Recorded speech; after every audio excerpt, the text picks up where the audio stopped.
So, what is the purpose of life? What are we really seeking? Have you ever wondered, why are we here? Is it just about surviving, earning, eating, and repeating the same cycle? Or is there something deeper, something beyond the ordinary?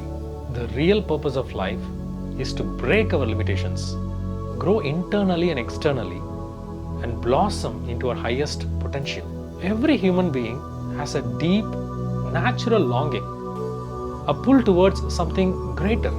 Some people find that in their own personal success, and some in relationships, and some in deep spiritual seeking. But here's the big question: how do we fulfill this longing? How do we move from being just ordinary state to something truly extraordinary state?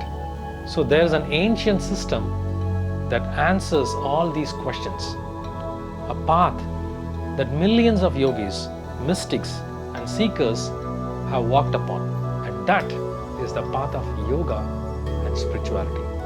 It's not just about any physical postures or rituals. It is about unlocking your true potential, breaking your limitations, and realizing your highest self. And there is this one night, more powerful than any other, where nature itself supports this transformation. A night where Shiva's energy is at its peak. A night where evolution is possible in a way science is yet to understand. And that night is Mahashivratri. Mahashivratri is just not any other festival. It is a cosmic event, an energy phenomenon. Do you know that every month, the night before Amavasya or new moon is called Shivaratri? But once a year, in the month of Magha or February, this powerful Shivaratri happens. And on this night, something incredible happens in nature. There is a natural upsurge of energy in the human system. If you remain awake, alert, and with an erect spine, you can experience something truly transformative. But why is this happening? Why is staying awake and meditating on Mahashivratri so powerful? The answer lies in the evolution itself.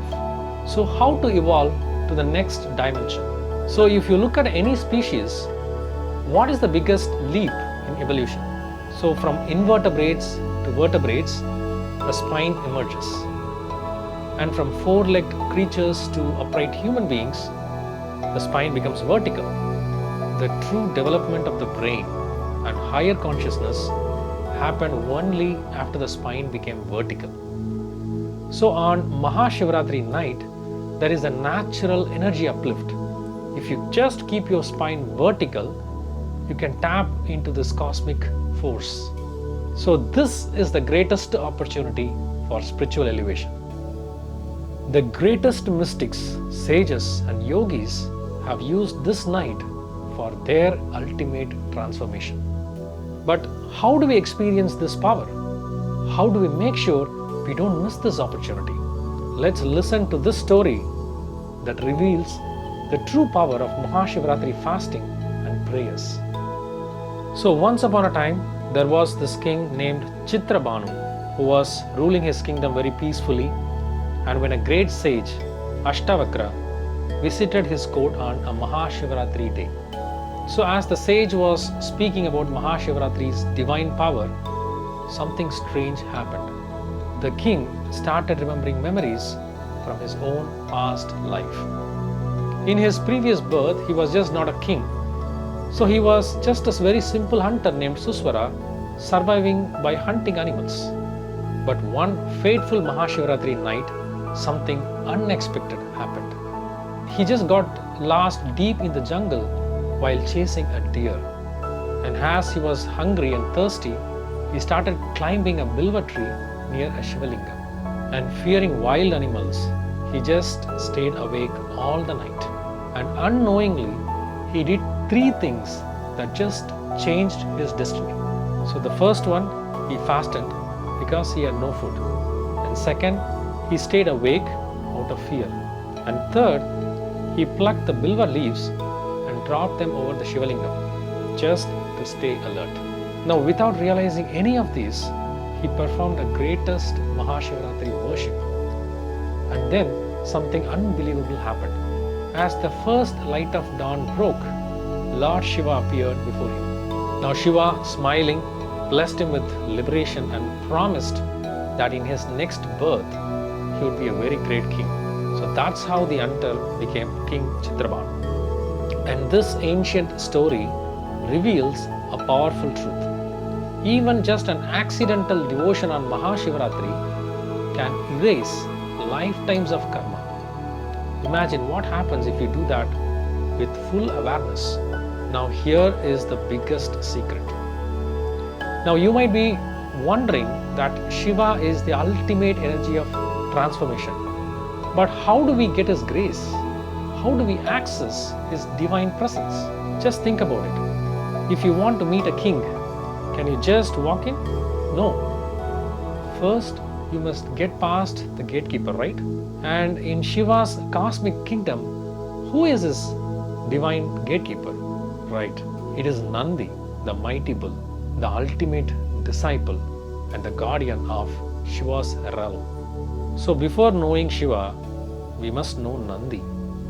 Most people think that Nandi is just Shiva's vehicle, but that's only half the story.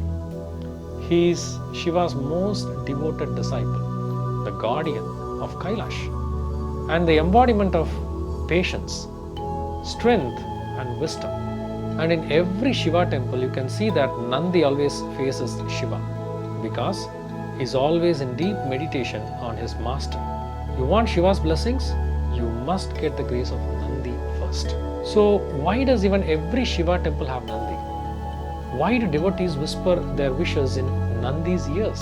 And why do sages say that without Nandi's grace, you cannot reach Shiva? It is because Nandi chooses who gets to meet Shiva. And guess what? There's a way to connect with Nandi's divine energy. Truly experience Mahashivratri's power. We have created a sacred 1-hour Nandi meditation process. It works on 3 levels: physical, mental and emotional. It includes specific asanas and powerful mantras to unlock Nandi's energy. Now practicing this for 21 to 48 days will bring Shiva's blessings, health and prosperity. And here's the secret. Without Nandi's blessing, none can reach Shiva. So on this Mahashivratri, let's earn the grace of Nandi and enter Shiva's divine realm. Om Namah Shivaya. Om Nandakeshwaraya Namah.